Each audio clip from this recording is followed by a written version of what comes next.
Fala galera, tudo bem com vocês? Mais um vídeo no canal. Como vocês gostaram demais do Pergunte ao Pastor, voltamos com mais um episódio desse quadro.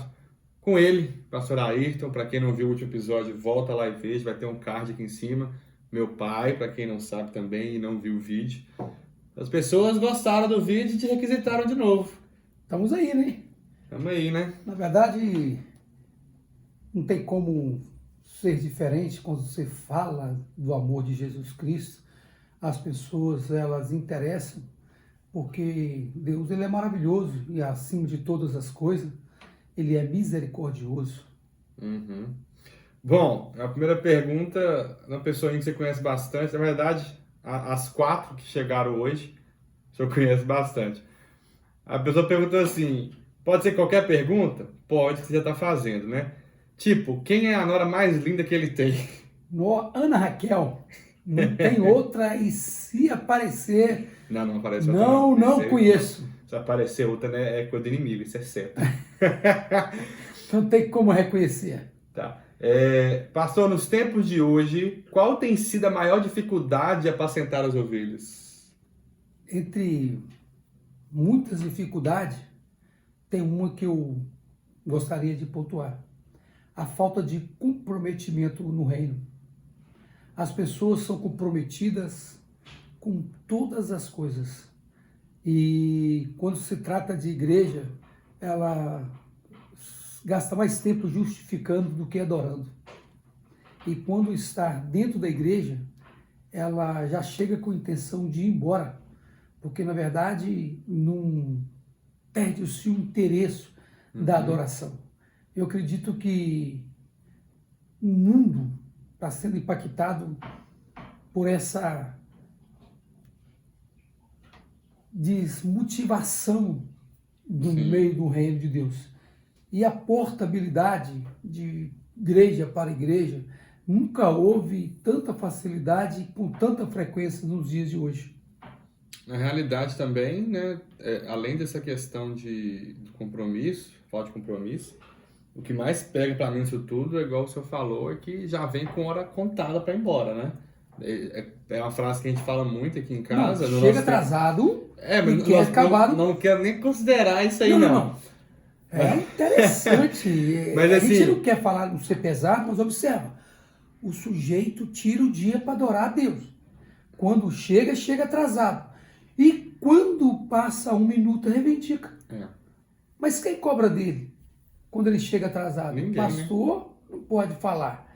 E quando fala, o melhor pastor da igreja do lado. Porque não cobra ele, né? Mas tem um pastor que você vai apresentar. Tem um que ele vê tudo e não adianta, né? Teus olhos revelam que eu... Mas só concluindo a fala, é que a gente fala muito aqui no tempo de mesa aqui em casa, é que eles têm pressa de sair da presença. Verdade. Ou nunca entrou, né? Porque quem já entrou... Caramba, toca aí. Em outro lugar não sabe viver. Então, agora, vou acrescentar um pouco aqui nessa pergunta. A faixa etária tem alguma, tipo, mais jovens, mais novos, convertidos? Olha, a falta de comprometimento no reino, ela está em todas as idades. Né? Aqueles que são maduros, eles permanecem irredutível. Sim. Às vezes um pouco cansado, desanimado, com algum pastoreio, né? Com alguma decisão, ou com a metodologia que a igreja tem tomado, eles não estão adequando, acha que não é viável, mas os jovens adolescentes, eles estão envolvidos muito com esse mundo. Eles estão se tornando mais amantes desse mundo do que com a palavra de Deus. Ou seja, é apostasia, o povo está apostando da fé, está distanciando de Deus. E, na verdade, quando eles tentam aproximar, não é nem para adorar, é para reivindicar um favor. Para pedir, né? Para pedir. Mendigar, porque quem está na casa não pede, usufrui. Você não viu aquela mulher grega? Não é lícito, Jesus vira para ela e não fala, não é lícito que eu tiro da boca dos filhos e deito para os cães? E ela diz assim, não, mas os cães ele come da migalha do Senhor. Ou seja, aquela mulher tinha entendimento. Uhum. Não era uma mulher qualquer, ela era grega, ela era rica, ela tinha posse, né? Ela tinha entendimento, sabia onde buscar, como falar, ela entendia o que Jesus estava falando. Sim. E ela respondeu na mesma altura: eu sei que não sou digno, mas as migalhas caem, sempre caem. E eu estou aqui por causa das migalhas do Senhor. Mas nós, como os filhos de Deus, nós sentamos na mesa e estamos perdendo a essência. Isso é a realidade. Bom, a terceira pergunta vem: como continuar sendo homens e mulheres que são exemplo para essa geração? Olha, eu tenho falado muito nesses últimos dias acerca de um evangelho cristocêntrico, né? Eu tenho pregado muito a mensagem expositiva. Sim. Você não preocupa, você nunca deve preocupar em ser exemplo, deixar um legado. Você tem que simplesmente adorar. Porque quando você preocupa, você vai sempre olhar para o seu eu. Você sempre vai olhar o que você está fazendo, se está agradando, se você está arrastando multidões. A pergunta é, se você adora, o resto acontece. A minha cabeça, durante o que o senhor falou, foi lá na passagem onde Jesus encontra com a mulher samaritana. Onde é a velha passagem das fontes de águas vivas, mas é um diálogo prévio antes, onde a mulher samaritana ela fala que, pô, mas vocês falam, né? Poxa, vocês falam que lá em Jerusalém é o local certo de adorar, mas aqui em Samaria nós falamos que é aqui que é o verdadeiro trono, ou algo do gênero. E na verdade Jesus fala assim, olha, não é nem lá nem cá, o que importa é que vocês adorem em espírito e verdade. Ou seja, não vai interessar muitas coisas, o que você tem que fazer é adorar. E em outro sentido, mais adentro, né? Como o senhor acabou de falar, é pregar Jesus.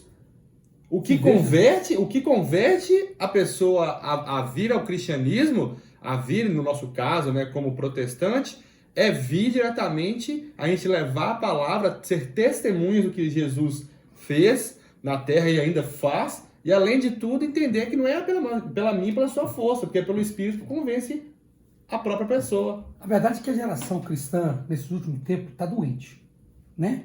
Quando você vai pregar para alguém, aí quando você pensa que está evangelizando, não, eu sou crente, sou desviado, eu conheço a palavra. Poxa, se é crente, conhece a palavra, por que está desviado? Eles estão bloqueados, a população, ela precisa de buscar um entendimento e saber que só há um caminho. Interessante que, se eu encontrasse hoje com Moisés, eu ia perguntar por que quando Jesus falou, você vai à frente, enviarei o anjo, e ele falou, não, se o senhor não for comigo, eu não irei. Ou seja, a proposta inicial é que Deus ia com ele na frente. Sim. Porque ele sabia que Jesus era o caminho, era a lâmpada para os pés. Então, se você não for à frente, eu vou me perder nesse deserto. Aí eu vou perguntar, não sabendo ele que depois de milhões de anos, Jesus falou assim, eu sou o caminho. Verdade, eu sou o caminho e a verdade e a vida. Eu sou lâmpada para os teus pés. Eu sou a verdade para a tua vida. Você entende que Moisés já falava assim, sem a tua presença não dá. E quem viveu essa presença não fica fora dela. Porque uma vez liberto pela verdade produzida e dentro do seu coração, meu amigo, você não sabe viver sem ela. É como a água, é como o alimento que você tem o hábito de todos os dias. Se você não se alimentar, você vai perecer. Você vai perder vida, você vai ficar fraco. Assim é o crente na presença de Deus. Aí eu falo porque fulano fez isso, Betano fez aquele outro. E Jesus fez o que por você? Simplesmente morreu na cruz do Calvário. E Moisés só falou, se tu não for à frente, eu não irei. Nem um anjo eu quero o Senhor, porque eu sei que só o Senhor tem o caminho da vida eterna. Só o Senhor me é a certeza da garantia de um lar novo, de uma terra nova. E olha, e quando a gente clama, falei até isso ontem na igreja, Sim. Jesus não só te tira da água, mas ele entra com você no barco. Sim. Glória a Deus. Então vamos lá, só para fechar aqui, como continuar sendo o exemplo, pregando a palavra, testificando ela, né, testemunhando ela e voltar a atenção para Cristo, né? Não para nós. Na verdade, a maioria hoje eu nunca vi. Quando eu falo que a pessoa está doente... Outra pergunta, aproveitando que o senhor citou, que doença é essa do século? As pessoas hoje ela prega para satisfazer o seu próprio ego, para receber aplauso. Eles pregam para aproximar a multidão deles, para arrastar pessoas, é o contrário de Jesus. Quando a multidão chega, ele pede para entrar no barco e distancia da multidão. Quando a multidão chega até ele, ele pede para entrar no barco e pede Pedro para distanciar um pouco para dentro. E ao contrário da gente, a gente quer aproximar da multidão. Quando você produz isso, você deixa de ser cristocêntrico. Quando você começa a produzir isso, você já perdeu o alvo. Eu nunca vi tantas pessoas que estão atrás de glória. Existe hoje milhões e milhões de pregadores que se rotam homens e mulheres de Deus, estão doentes. Eles não estão querendo projetar Cristo, mas estão se autoprojetando no Evangelho. E a verdade, o único Evangelho da salvação é Jesus, sem doutrinas, imaculado, e de pregar o Evangelho a toda criatura, e todo aquele que nele crê, não é em mim, olha aí, não é crer em mim, é crer na palavra. E se a palavra não for suficiente, meu amigo, para te libertar, para te curar, você pode até estar sofrendo por algum momento, com as ondas batendo no barco, com o vento assoprando, e tudo que você vê é um vulto caminhando, chegando bem perto de você, você pode até ficar assustado, pensando que é um fantasma, mas uma coisa eu te falo, quando você ouve a voz do teu pai, ou o assovio do teu pai, ou a voz da tua mãe, você reconhece, você perde o medo porque sabe e que é alguém conhecido que não te quer mal, quer bem.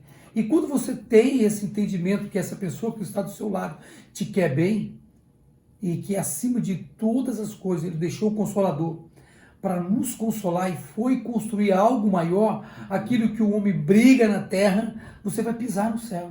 Sim. Deus está construindo um lar maravilhoso para nós, mas a palavra de Deus está se cumprindo. O conselho que eu dou hoje, se comprometa cada vez mais com a palavra. Ah, pastor, eu já perdi a essência, não tem mais jeito, filho. Jesus vai te ouvir, qualquer que seja o labirinto que você está, qualquer que seja a situação que você está, comece orando. Ah, mas eu não tenho força. Não, vai orando no Espírito, vai lendo a Bíblia, vai meditando nela de dia e de noite. Quando você menos assustar, o Espírito Santo vai estar te sacudindo. Ele é o guarda de Israel, detalhe, ele é a tua sombra, ele é a tua direita e ele te guarda. Glória a Deus. Qual a maior diferença dessa geração para as passadas? O povo tinha alegria em ir à casa do Senhor. O povo tinha alegria de ter ajuntamento. Quando o povo contava a hora de chegar, literalmente quando você chegava na igreja ali por volta das 7h, 7h30, o pastor tinha que dar abertura, que já tinha gente lá fora batendo papo, gente dentro da igreja.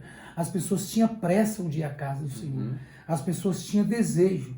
As pessoas eram compromissadas.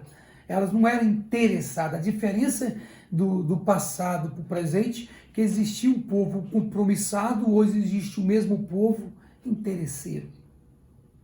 Entendeu? Uma diferença é ser comprometido naquilo que Deus mandou fazer. Sim. A outra coisa é ser um povo interesseiro. Aquele mesmo povo que estava no deserto, que comia do maná e guardava e levava para a tenda. E era muito fácil reconhecer os pecadores naquela época. Era só passar perto da tenda que você via o mau cheiro, porque se tornava perecível, porque não cria na dependência de Deus. Às vezes simples, mas muito forte, né?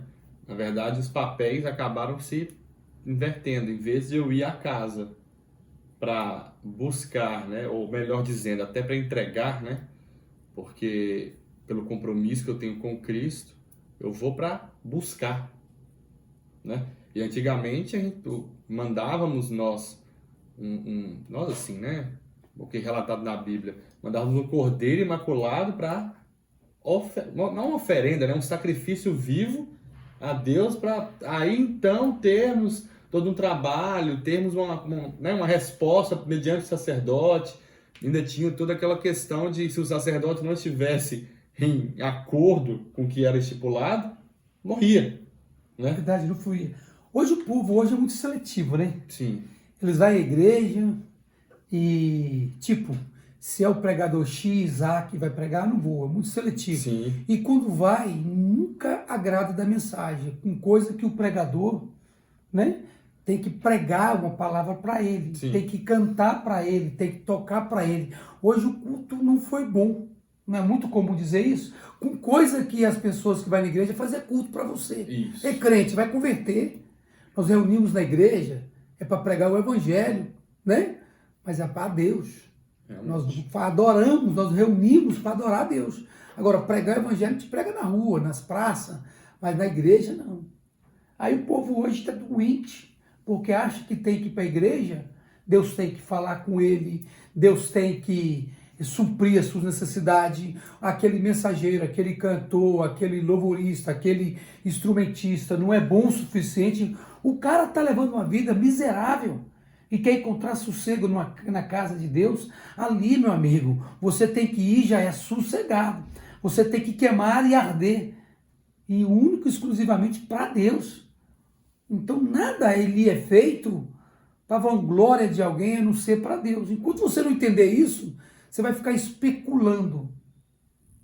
Você vai ficar reivindicando as migalhas de Deus.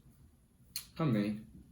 Pastor, muito obrigado pelo seu momento, né? Tirei você um pouquinho do momento de conforto, mas eu creio que foi de muita bênção para todos que estão nos acompanhando.